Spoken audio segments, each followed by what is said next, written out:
Hello বন্ধুরা, আজকে আমি আপনাদের দেখাতে চলেছি একটা বটিকে কীভাবে ফিনিশিং টাচ দেওয়া হয়। তাহলে আপনারা তো দেখতেই পাচ্ছেন এখানে সম্পূর্ণ কাজ শুরু হয়ে গেছে। তাহলে সম্পূর্ণ ভিডিওটি কোথাও স্কিপ না করে দেখতে থাকুন এবং আশা করি ভালো লাগবে। আর আপনারা যদি কেউ এটিকে কিনতে চান তাহলে অতি সত্বর আমার সাথে যোগাযোগ করুন। আমরা লোহার যে কোনো জিনিস গ্যারান্টি সহকারে পাইকারি ও খুচরা বিক্রয় করে থাকি, একদম হোম ডেলিভারি।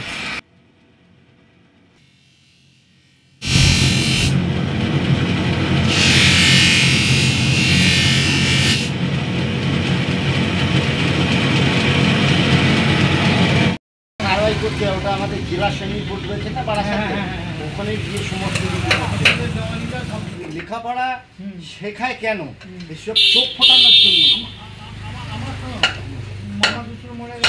ওর জায়গায় এ করে মানে হিন্দি ভাষী তো জেরক্স করে জমা দিতে হবে। হ্যাঁ বুঝলেন? হ্যাঁ যে আমি এই ছিলাম, এই হলাম, হ্যাঁ এবং সেটা বললাম না, এটা ভুল সেটা আবার ফার্স্ট ক্লাস ম্যাজিস্ট্রেট দেওয়ার সময় ম্যাজিস্ট্রেট না, আমাদের তো জেলা শ্রেণীর বোর্ডে ইয়ে করবে যে সম্মান করে সেটা